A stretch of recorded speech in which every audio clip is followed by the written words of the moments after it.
What's up, everybody? My name is Sid, and I've teamed up with the big homie Reg to bring y'all something new, something we like to call Beyond the Scoreboard. Y'all be sure to review, rate, and subscribe. Let's get to it. Making these hits, making these flips.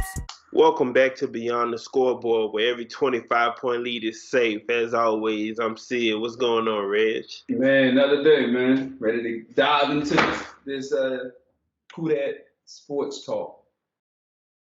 Sean, we missed you last week. Got you back this week. How you doing, bro?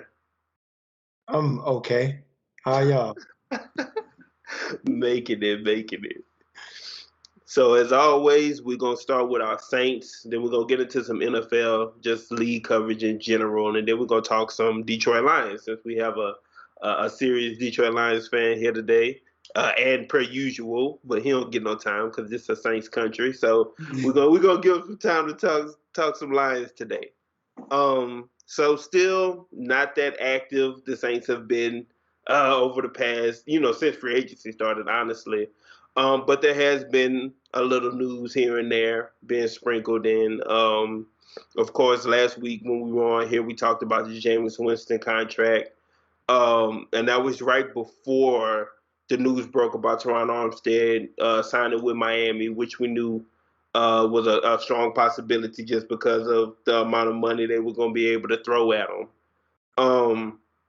But since then, we got Dennis Allen coming out and saying that Taysom Hill that the quarterback experiment with Taysom Hill is over with, which is long overdue in my opinion.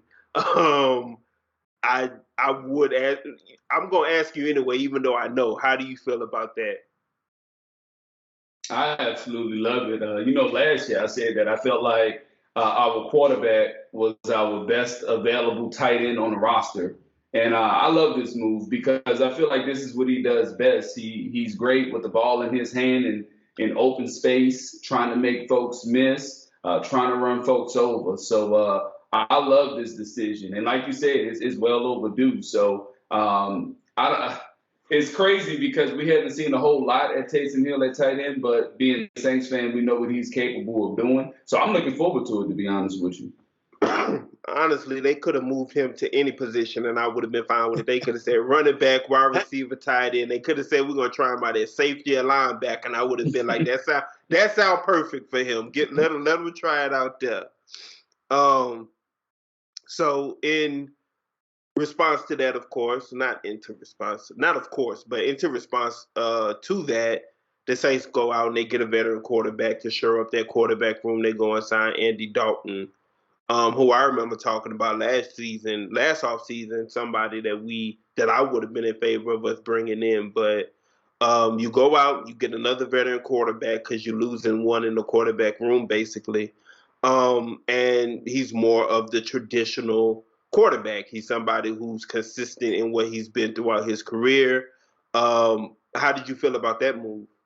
I didn't love it, but I understand the decision to get a veteran in. Realistically, anytime you have to play your backup quarterback, odds are you're not going to win a whole lot of games. But he's someone who can manage if Jameis does step down for 3 weeks due to injury or whatever the situation is. So knowing the Saints, they love veteran quarterbacks at that number 2 position. So it wasn't just like I didn't see it coming, but I'm also not shocked by it, if that makes sense. But I do think his better days are behind him. But hopefully, he can still provide some type of service if needed for us. Yeah, he's definitely. I think he's definitely somebody who can be serviceable over, like you say, a 3-game stretch if needed. Were there better quarterbacks out there to fill that role? No, not at this point. You already, missed out on the Teddy Bridgewaters and people of that. And Trevor Siemian went to Chicago. So he probably was the best available veteran quarterback at this point. And last seen, he was, like you say, I can't recall him actually playing in Chicago. I'm not positive. I can't recall. But last time seeing him in Dallas when he was filling in for Dak Prescott, he wasn't awful. He was what you expect from a backup quarterback. You just don't want it to be for a full season. Right. So I'm definitely in favor of that signing. I would have been more disappointed if we went into the season with a rookie quarterback as the backup, or with Ian Book, honestly, Mm-hmm. as the backup quarterback in that situation. So that was definitely it became a need once you move Taysom Hill to your tight end room. Um, Today, Malcolm Jenkins announced his retirement. I think I know me and Sean talked about it off air. I think me and you talked about it on air last week. How when they did the when they did the restructures to free up the salary cap, his basically was just a pay cut, which kind of signaled that he would be retiring, and not just taking a pay cut to stick around because he loved the Saints. I never thought that was the case. But he officially retired today, and that kind of reopens the door to the Tyrann Mathieu conversation that's been being had. Which once again, like we talked about it last week, Ross Jackson on Locked On Sports had pointed out to where if you think about the Tyrann Mathieu conversation being had as a replacement to Malcolm Jenkins versus a replacement to Marcus Williams, then that makes a whole lot more sense. So, what do you think about the possibility to bring him in to fill the role of Malcolm Jenkins versus what we looked at in the beginning as filling a Marcus Williams void? Well, I mean, anytime you can get Honey Badger on your team, you got to like it, period. I don't care what your role or expectations for him is. To me, he's still one of the better safeties in football. But I love him to come in and kind of step in those shoes of Malcolm Jenkins because, of course, he can bring more to the table. Malcolm Jenkins guarded tight ends last year and the year before he did, fairly well for us in that area. He's a leader more than anything, and he's a thumper at that safety position, meaning, he can come in and fill the box, great in run support and things of that nature. And I think Honey Badger is right there with him for as being a vocal leader, someone that's going to, leave it all on the field or whatnot. And it'd be good to come see him play for the home team. So, I mean, I would love if we could pick him up.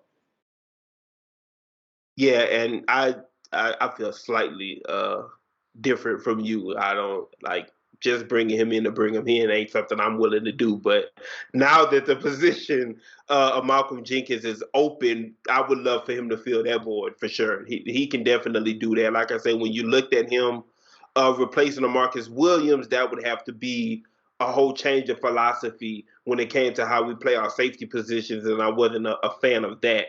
But if you just telling me that you want him to get in and basically do what Michael Jenkins has done since he's been back in New Orleans, then yeah, I'll definitely take him and love him in that position. And I mean, honestly, that's really it on the Saints front so far. We were in the conversations for Valdez Scantling, who ended up getting more money to go to Kansas City after they traded away Tyreek Hill. Man, that we talked about it last week. That wide receiver, those free agent wide receivers are drying up quick, and the ones who are still out there seem to. The Christian Kirk contract really changed things. So we can go ahead and transition into just the NFL news, and let's start right there with the wide receivers. First, before we even talk about the two wide receivers who was traded, I just want to say about what I was just talking about with the Christian Kirk contract changing the landscape. For Jarvis Landry to be talking about he looking for $20 million a year, which it makes sense after seeing what Christian Kirk got, but ain't nobody giving that to Jarvis Landry. So he got to tone that down completely, because I'd be shocked if he finds $20 million a year anywhere. Am I alone in that? That's why I love what my team doing. They spent a lot of money on DJ Chark, but it's for 1 year. We ain't breaking the bank for no wide receivers. But yeah, man, Allen Robinson was somebody who was a good wide receiver that was on the market. But again, because of Christian Kirk, it was hard to be like, oh man, you're 30 years old. We're not giving you $25 million based off of Christian Kirk getting 20. Like it's crazy. But yeah, Landry ain't getting 20, and I would be shocked too if he got 20. Okay. I think he don't get 20, but a closed mouth don't get fed. I'm not mad at him for throwing that crazy number out there. I mean, you always set the ball high and negotiate as it comes. But if he walk around here putting a $5 and $7 million price tag on himself, that's what he gonna get. So you can't blame him for setting the ball high. But realistically, nah, I don't care who has money in their salary with their salary cap or whatever the situation is. I don't see him getting $20 million a year. Him and his 7 catches for 34 yards can go somewhere, man. which is another thing. Like at this point of free agency, all the teams that really had money done spent it if they wanted to spend it. So ain't nobody moving contracts around in order to give Jarvis Landry $20 million. Anyway, I want to say we touched on this last week. The Davante Adams trade. Did we? We didn't get to that. Okay, so. Davante Adams got traded from Green Bay to the Las Vegas Raiders for two picks, a first rounder and a second rounder in this year's draft. With that, he got a new contract, 5 years, $141 million, which made him the highest paid wide receiver per year in football, which didn't last long, but we'll get to that. So how did you feel about that trade? I'll let Sean go. You go ahead, take the floor, Sean. It's one of those deals where I liked it from both sides, honestly. Green Bay, especially when you have an elite quarterback, you don't have to depend so much on weapons. It's a good wide receiver draft. They got draft picks in the trade, and again, they had a hard line in the sand, a number that they weren't going to with Davante Adams, so they didn't just lose him for nothing. And for the Raiders, again, they get him. They make him the highest paid wide receiver. They trying to keep up with their division. They got a good quarterback who is not as good as Rodgers, but a weapon like this will make him even better, especially considering they already got Waller and Humphreys and Renfro. So, yeah, it works out for everybody. He get his money. A contract that might not be so great once he get into year 4 and 5 of it, but for right now, I mean, that's good for the Raiders and good for Green Bay. They should be able to go out and get a younger, cheaper wide receiver with a quarterback that's already elite, that's going to make him good. Look what Chase did in his first year with Burrow. So, I mean, I'm not expecting anybody to just come in and put those kind of numbers up, but you could still put up good numbers with a 21-year-old wide receiver as opposed to a 29-year-old wide receiver. True. And just like Sean, I kind of loved it from both sides. I'm gonna let you know now. I'm a huge fan of players getting their money, man. I love it. In football, we went a long time with players not, making top dollar per se. And this is a league where you could be hit today and gone tomorrow. So I love when guys get paid. Davante Adams has been one of the most consistent receivers in football, if not the most consistent receiver. We know the struggles in Green Bay without him. And realistically, the number he was asking, I'm more than sure they talked about it over and over again, and they've done everything in their power to keep him. And they sent him to a place where he has a chance to win. So I like it. And the Raiders, like Sean said, made him the highest paid receiver, opened him with open arms. And it's going to do wonders for the Raiders, I believe. Last year, Renfro outplayed expectations. Wall was banged up most of the year. They lost Jacobs a little bit, and they still snuck in the playoffs. So now getting everybody back healthy. They improved the defense. We talked about how much they needed help in the secondary. I'm looking forward to seeing the Raiders. And with the Packers, you got that contract off the books. Let's go find our next receiver and move on. It's football. And of course, last year the Raiders talk had been surrounded Davante Adams because once again he was trying to figure out what was going on with Aaron Rodgers, and he had started the rumors had started swirling about where he would like to go. And he was basically saying that at the end of the day, it was really Davante Adams who just wanted to go. He was like, they basically got to that number, even knowing how much it was going to restrict them going forward. But he basically just wanted to be out of there, which is understandable, not knowing what your quarterback going to be doing from year to year. So signing up for 4 or 5 years and ending up with 1 year of Aaron Rodgers and then 4 years of Jordan Love or whoever the next guy is going to be, I can see how that's not something favorable to a player like Davante Adams. I like that Green Bay. The biggest part to it for me is I love that Green Bay went for give me a first and a second this year. I don't want your first for next year. I'm not worried. I still need players right now. So them being able to pick up the number 22 pick and top that with their own first round pick for this year allows them to get the best wide receiver on the board or get one that is at the top of that and then follow it up with maybe Jameson Williams slips because of his injury and you're still able to roll the dice on him because now you're in a position to have 2 or 3, hell, if you wanted to, three wide receivers in the top 53. Go ahead. So I just wanted to say real quick, I was watching on NFL Network a couple of weeks ago. They were showing the NFC Championship game with Green Bay and Seattle, and Devontae Adams was the third wide receiver on that team. And the reason I'm bringing that up is because I feel like that was 5 or 6 years ago. And so you just be like, man, Devontae Adams really wasn't anything, and he grew into what he was. Rodgers, now again, he's not going to be there for that much longer, or at least 2 years. But I mean, he can get somebody and make them into what he made Devontae Adams into. I feel like I can trust him more than any other quarterback to do that. Yeah, 100%, and that falls into the line of what we saw Tom Brady and Drew Brees do for a lot of years. It don't matter who you throw out there; they can make him into something. Yep. And Aaron Rodgers is that same type of guy. Especially with LaFleur. They're, doing what he does with that offense. So let's go into the wide receiver who got traded after him, which was Tyreek Hill, who is now the highest paid wide receiver in football with 4 years, $120 million, 72 guaranteed, giving him $30 million a year. That trade happened quickly once the news broke that they were looking to move him. It seemed to have came down to two places, New York or Miami. New York was willing to offer just as much, if not more than Miami from what I've seen. But Miami was the place where he really wanted to go and where he ended up and was willing to match exactly what he wanted contract-wise. So I got two questions for each of y'all. We're going to start with this one. What does this do to Kansas City, losing Tyreek Hill?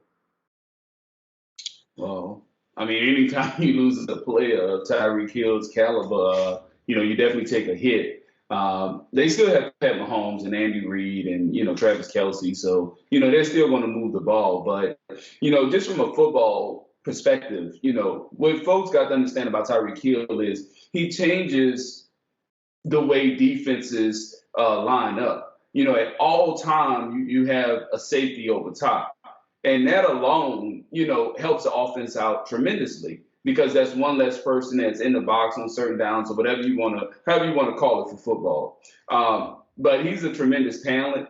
But I really do think Kansas City is going to have to work very hard to replace, what he brought to the table. I don't think this is going to be as easy as a fix as, some others do. I don't believe that, just because Hartman's super fast as well, he can do exactly what Tyreek Hill was doing or whatever the case. You draft somebody else just with speed. I say it all the time. There's a lot of fast guys in the NFL, a lot.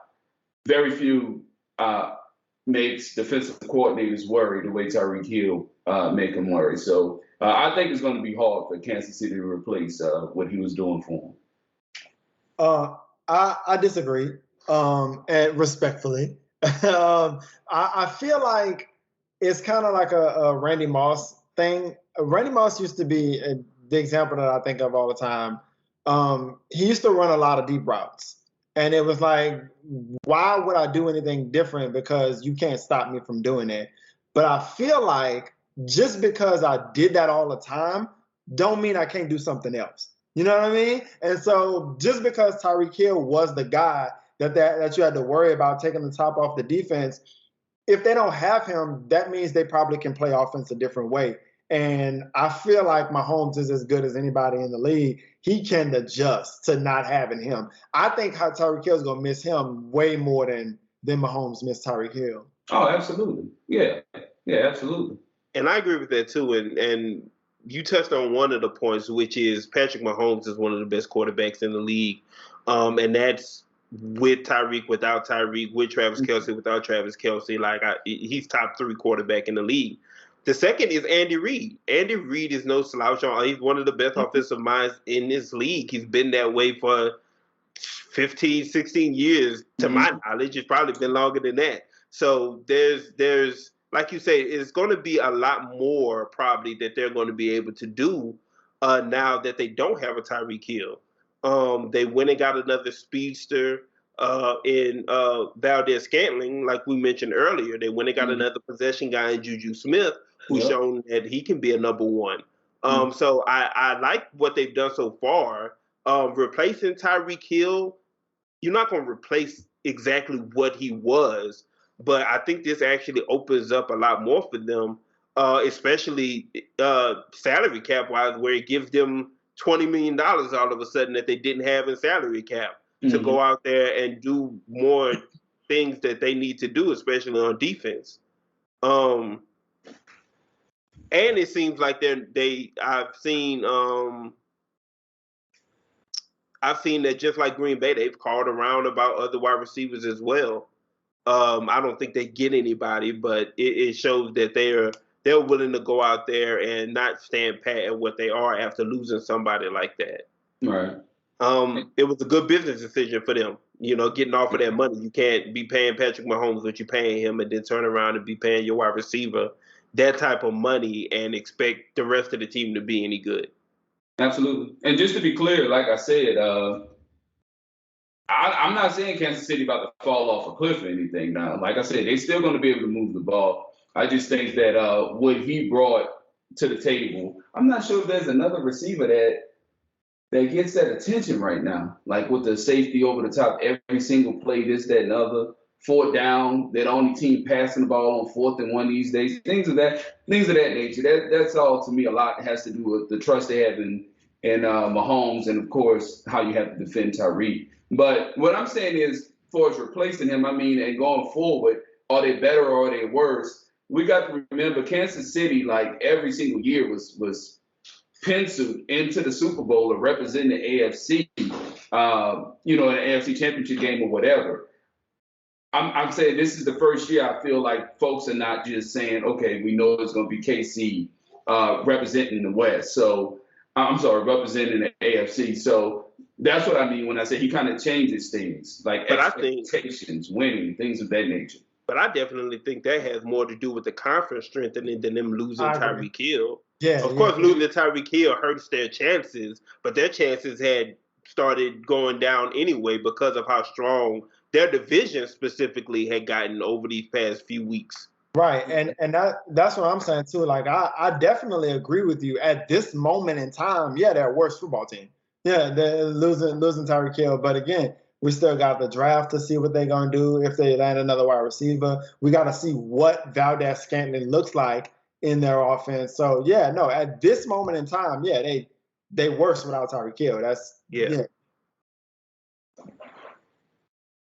So the second half of that is now what does adding Tyreek Hill do to a Miami team who is trying to figure out exactly what Tua is for them, basically, and spending this offseason by adding Connor Williams at guard and adding Terron Armstead at left tackle, and now you're adding yet another big-time player in Tyreek Hill to that receiver group, who already has Devontae Parker. We saw Jalen Waddle come on last year. They franchise tag Gesicki.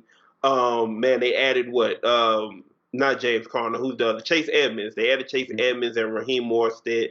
They added Cedric Wilson at receiver too. So a team that's definitely trying to trying to put everything that Tua could possibly need to succeed around him to evaluate him further. What do you think this does for that team? I'll let you start first with this one, Sean. I took the floor last time. I think it's interesting because of their coach.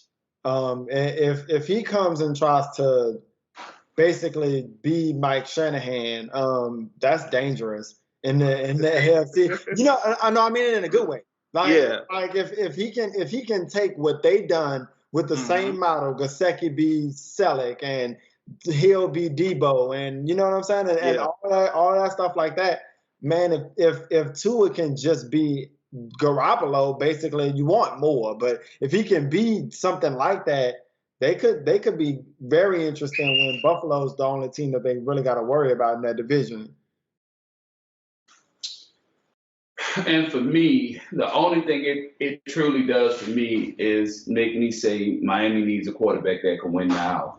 When you have these kind of players, you know, on both sides of the ball, Miami is pretty good. You know, they went on the stretch last year when they won 8 or something like that, 8 in a row, if I'm not mistaken. Yeah. Something like that. You know, and then you add, you know, all the pieces that you just named to open this up.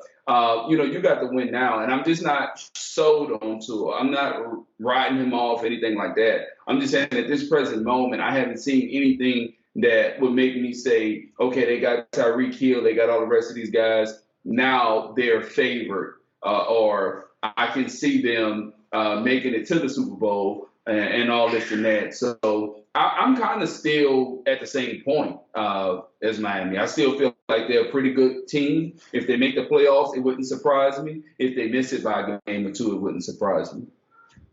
That winning streak that you just brought up about Miami last year, that's real huge because that was Tua playing the best that we've seen so far during that stretch, and that was very promising.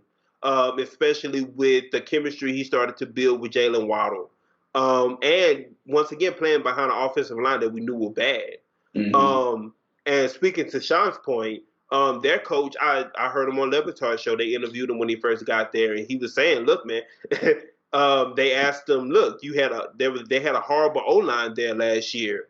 And his response was, look, I've been with Kyle Shanahan for a long time now. Everywhere we went, we turned them into a number one rushing team. That's not going to be any different here. Yeah. So I think that Tua, when he came back off an injury last year, I think he showed us what we've been looking for thus far, and putting weapons around him and giving him a second year with Gesicki and with Jalen Waddle, giving him a better run game. Giving him better blocking, more importantly than anything else. I think that's definitely going to transition to where they're fighting for a wild card spot in what's going to be a really tough AFC this year. Yeah, I can definitely see that. I agree with that. So anything else around the NFL that y'all wanted to touch on? Those were the two biggest things that I could think of. Oh, the overtime rule changed.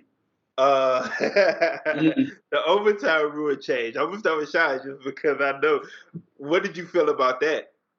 I just feel like people be crying too much, man. Like you sudden death was the problem. Like, oh, it's so stupid that you can win a kick, nobody else get to touch the ball. Then it's nice. Oh, the quarterback didn't because they drove down and scored a touchdown. You could play defense, yeah. Like I just, you know, like I'm tired of it, and I hate when they be like, oh, well, we just gonna keep this in the regular season and this in the playoffs. Yeah. It's stupid. All this is stupid. Just make a stop. You could have stopped them when they had 13 seconds left. You could have stopped them when you know what I'm saying? Like, I stop crying all the time, man. You had a chance. You had more than enough chances to win the game. I don't want to hear about no damn coin toss. I'm sorry. Go ahead, Reg. What you got? I kind of look at it differently. You know, if something's not broke, then why fix it? But it's the NFL, right? It's about money. It's about excitement. And if you ask me, does this bring more excitement to a playoff game? To me, the answer is yes. So therefore, I'm with it. I will be more than happy to see each team get a chance with the ball in an overtime game in the playoffs or whatever the case is. I'm for it. And for me, I have no problem with the rule. To me, it's always the timing of it. It's so reactionary.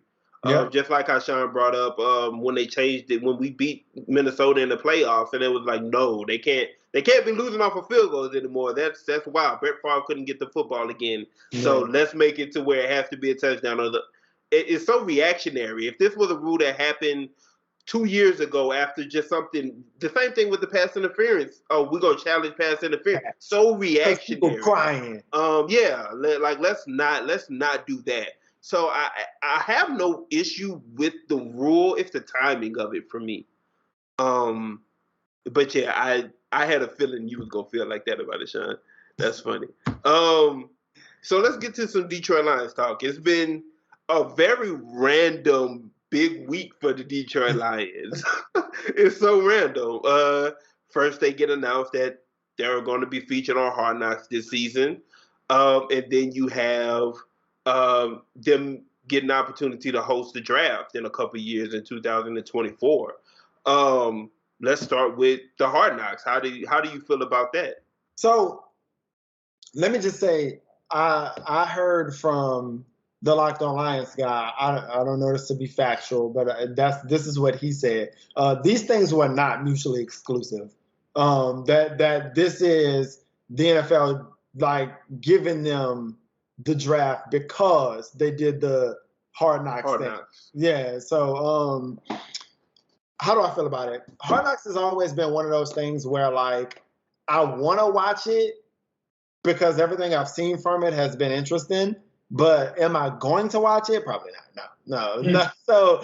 So because now my team is on it and Detroit is, they don't get very much national exposure. I'm actually really excited about it. And I had heard that it was a possibility a little while ago. Dan Campbell is interesting.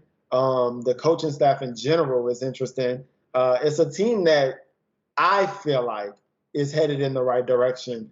So I'm happy about it. I will be locked into every episode. Like, this is our time to shine. Like I said, I'm a big fan of Hard Knocks. I watch Hard Knocks every year, no matter who's on it. The only thing about it for me is, as a fan of us, I wouldn't want my team on there. I would hate for New Orleans Saints to be on Hard Knocks. Like, that's not what I want. I don't want that distraction being around the team and the players. I just don't want that for my team. I enjoy it for all other 29 teams. Y'all have it. Don't come to New Orleans. But I think that getting Hard Knocks and then getting to, like you say, I also feel like, look at that and saying, oh, that was kind of like a package deal. We putting you on Hard Knocks, so now we're going to give you the draft too. But I also think that it's a feeling of the NFL feeling like Detroit is about to be on a come up. I think that kind of signals the NFL's feeling of that. Because you don't see the NFL going to these teams who haven't been successful for much. You know, you just saw the Cowboys on Hard Knocks. You saw the Colts on Hard Knocks. It's rare that you see them going to Jacksonville for, whatever reason. So I like it when I look at it that way. Reg, what you think about it? It's Hard Knocks. I mean, I'm really not a fan of it, to be honest with you. Okay. The only way I would probably watch it is if the Saints was on there or another team that I'm crazy about. The Lions, I mean, no offense, Sean, they don't interest me. I would get nothing out of watching it. Like, I watch it for the clips that I see. It'd be the rah-rah clips, we're gonna do this year. We're gonna, or you got some young talent out there that's killing. You know what I'm saying? You can't wait to see him on the field. I just don't know nobody like that for the Lions. So, and my expectations for the Lions, it'd be different if it was a team like the Ravens or whoever, the Bengals trying to get back to what they done last year. Something like that is interesting to me because of expectations, and I feel like I have very little expectations for the Lions. If the Lions win 5 games, it wouldn't surprise me. No offense against Jones. Yeah, no. And that's the other side of it, because I think best case scenario, they get a wild card spot, the 7 seed. They ain't winning the Super Bowl, so this ain't hurting nobody. You know what I'm saying? So that's why I'm at with it. And again, I don't take offense because I ain't watching when the Cowboys on it. I wouldn't watch it if the Saints was on it. So I get where you're coming from. Yeah. And I'm just a person that's big on, well, for one, football, and for two, on storylines. Once I get there, I'll find the storyline that's going to interest me, and it's either going to stick or it's not. Last year the Trayvon Diggs thing was real big going into for Dallas Hard Knocks. A couple years ago with Baker Mayfield being in Cleveland. So sometimes you find storylines that stick. Sometimes it's cool for the moment and then it passes. So let's move on to this year's draft for the Detroit Lions. How many picks do y'all have in the first 3 rounds? 5. 5 picks in the first 3 rounds. You got 3 picks in the first, 33? 34? Yeah. Yes. Okay, so let's talk about. No. 2 in the first 34. 3. No. Yeah, you're 3, right. Yeah. 2, 32, and 34. Yeah. So no, because you got number 2 and then you got number 32. Yeah. 32. So let's focus on those 2 picks, because just looking at the state of where y'all are right now, which of course last year signaled a rebuild. Again, y'all are used to these at this point. Bringing in new coach, new management, and now you put yourself in a position to where you were able to have these picks by trading away Matthew Stafford. You took back Jared Goff because once again you're looking at a young quarterback who, at his best, was part of a Super Bowl, team, and at his worst looks like he has no idea what he's doing. So, but last year you had, you definitely hit on Hockenson in the previous years, and it looks like now you hit on St. Brown, DeAndre Swift. If he can stay healthy, that's somebody you definitely hit on. The offensive line has come together nicely over the years, so this is a big year, being that you have these 2 first rounders, and like you said, 5 picks in the first 3 rounds. But let's start with those first 2 because they're going to be huge. Go ahead. Oh, you good. Go ahead. So I've been saying since the season ended. Let's just go with that. I feel like it's been before that, but they're not picking a quarterback with their first pick. Malik Willis and all of these quarterbacks that's getting, it really didn't matter who it was going, unless it was somebody that blew up like an Andrew Luck type of thing. But we knew that wasn't the case. I knew from the beginning, just because the way that they structured his contract, also because he's their guy. You know what I'm saying? So I feel like the excuse was going to be, whether it's true or not, well, Jared Goff didn't have nobody to throw to. You know what I'm saying? Like, they didn't have a whole lot of weapons. It was his first year in a new system, blah, blah, blah, blah, blah. So I feel like that's always been best available at number 2, defensive player particularly. So I thought there was a chance that they can get a quarterback late in the draft, but that seems to be building momentum toward, no, this particular year we're going to do whatever we can to make it basically like a Tua situation. We're going to draft a whole bunch of talent, you got your offensive line, we got our running back, we're going to get wide receivers, you got your tight end, we're going to improve the defense. Now you got to play. You know what I'm saying? And if he don't do anything this year, then you come back next year with the high draft pick in a good quarterback class. And even if you have to say the Lions win 4 games or whatever, and he's absolutely awful, then you take that pick and pick your quarterback, but you still got another first round from the Rams. You know what I'm saying? So that's why I feel like I love what they have done, Brad Holmes in particular. Just no, we're not spending a whole bunch of money. We got holes that we need to fill, but we're filling them with 1-year deals. People who going to come in and try to help the culture for one. But even if you're not what we're looking for, we can just be done with it. We're not tying a bunch of money to a Trey Flowers, who is a good guy in the locker room, but he's not producing. You know what I'm saying? So now we ain't putting $20 million on nobody. We're going to build this thing through the draft the way you're supposed to build your team.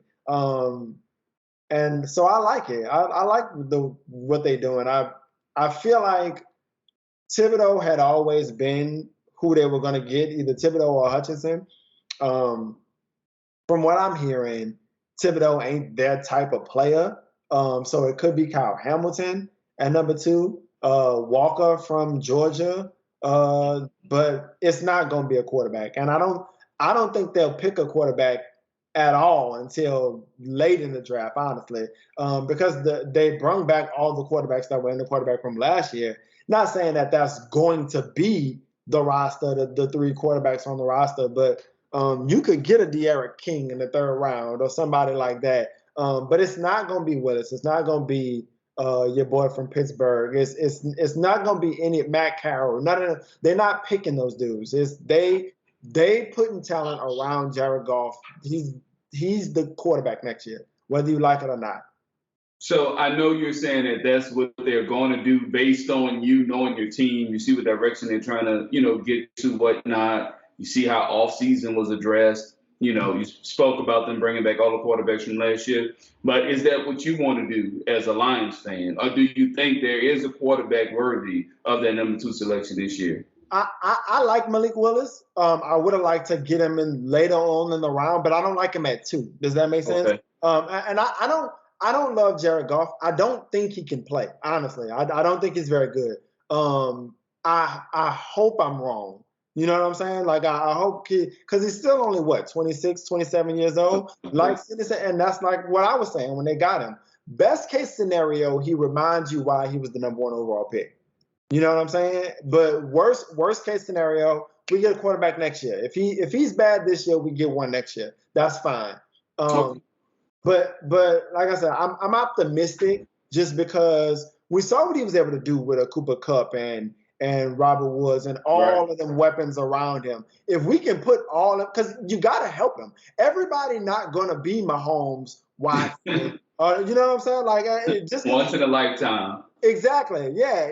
Even so, he was the number 1 overall pick. But can we get him close to a Derek Carr, a Matthew Stafford, a Dak Prescott? You know what I'm saying? Yeah. Somebody where you ain't got to be replaced in that position every year. Them generational talents, bro. Like, yeah, those dudes. You would love to have somebody like that, but everybody can't have that. Yeah, that's so true.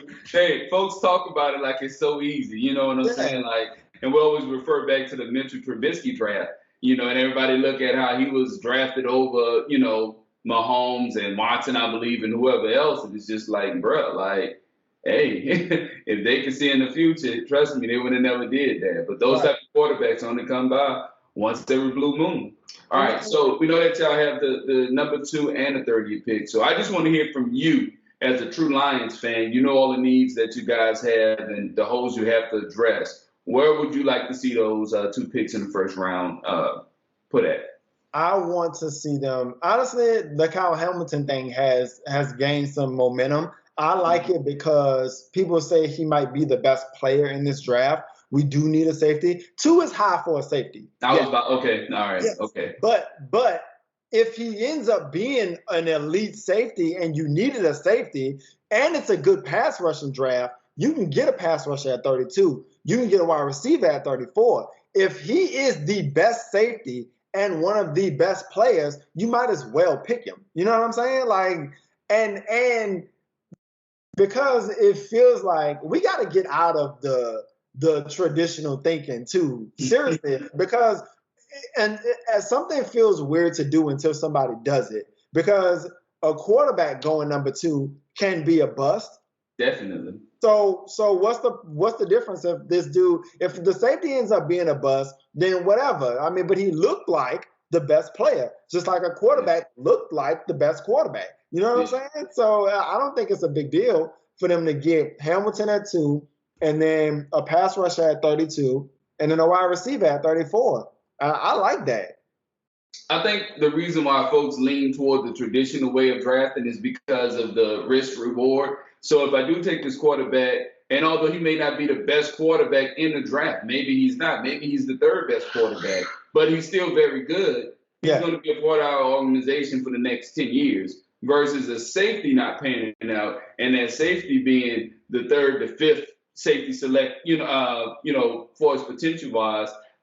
He can be gone within the 3 to 4 year window versus that quarterback. So I really think that's why folks tend to take quarterbacks high, is because they're going to be the face the franchise if it does work out.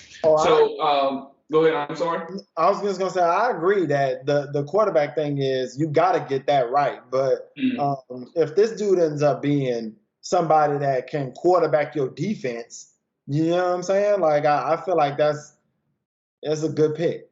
Gotcha. So all right. So you talked about that number 2 pick, just basically getting the best player available based on Detroit needs is kind of what I'm getting from you. So where would you like the 30th pick to go? Like I said, pass rusher if they don't pick one at the top.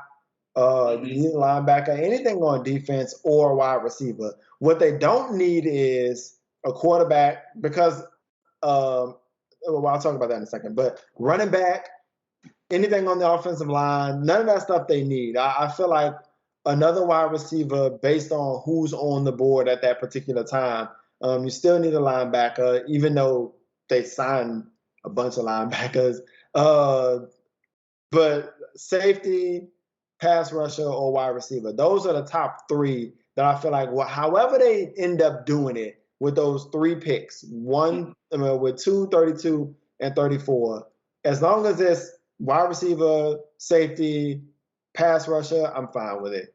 Cool. Well, that should be easy to do in this draft. So it sounds like you just want to get some holes filled and you don't want to jump the gun in this draft. You would like to be more conservative and take the more for sure player at that appropriate pick. I like the way they doing it, bro. Just build through the draft. Yeah, can't go wrong with that. Yeah, well, I appreciate you showing for your time today, man. We definitely appreciate you, stopping by and dropping some of that Detroit knowledge on us. Last year I had you guys being the worst team in football. This year I don't see it that way. I don't, man. I just think until you get that quarterback, man, you know what I'm saying? Like you spoke about it, and I honestly see this as his last year in Detroit. Come hell or high water. I don't think he can play, or his numbers will project him to be someone you can invest the rest of your future in year after year. But high hopes, man. I'm more concerned about the DeAndre Swift. I know Sid likes him more than what I do. What's let me get your opinion on that before we leave, man. How do you feel about him as a player? I like Swift. I think Swift's got a lot of potential. I think last year he did battle some injuries, but that's another one of those situations where quietly it's like, man, look, we ain't going nowhere this year. You ain't gotta push that hard. You part of the future. I like the idea of you coming out here trying to rehab and get back on the field, but shut it down. We ain't going nowhere. So I'm not as concerned about him injury wise as Sidney is. I don't think he's as hurt as he was missing games last year. I like him, but you obviously need somebody with him. He not every down. Like he's not a Kamara or a McCaffrey type person out the backfield, but he's a good player. I like him. I know they had some reports coming out of Detroit saying coaches were kind of frustrated with him, I guess basically being too weak, not fighting for extra yards, things of that nature. And I remember Jamal Williams when he first got in the league, he was supposed to be a dog, he was supposed to be a beast. Things didn't work out. Him and Aaron Jones was brought there around the same time, and Aaron Jones obviously became the better running back for Green Bay. And when Williams was brought to Detroit, I thought he'd be a perfect punch for Swift, but it hasn't taken off yet. So do you see that tandem working out, or do you think another running back have to be added? I like Jamal Williams, and they've been able to find some good undrafted free agents at running back too. But no, I like Jamal Williams. He fits the culture too. That's another thing. A lot of people around the team seem to like him a lot. And he's the perfect change of pace from Swift. So I like them two together. Like I said, I'm not concerned about running back, offensive line, tight end. I'm not concerned about any of those positions. Gotcha. It's funny you say that about him being great in the locker room. A lot of his former teammates from the Packers say the same thing. He's great in the locker room type of guy. Yeah. But okay, I appreciate that, man. Once again, we appreciate you dropping by, giving us the insight, spending some time with us, man. We know it won't be your last. But I think we cleared up everything, touched on all Saints related things. Definitely got our Saints fans and listeners some insight from the Lions. And we'll definitely be back next week. Hopefully you can join us again. Until then, everybody be good, man. Stay safe. Appreciate you, Sean. All right. All right. I'm in the league, you boys not in my league. If you listen close, I'm coaching. Take keys, cause the boy hella dope without pushing a Blanco. Still stabbing bitches like 94 in the Bronco. If it's about the money, I'm leaving them hoes pronto. If I don't do nothing, I'm about line so. Every time I do it the coldest.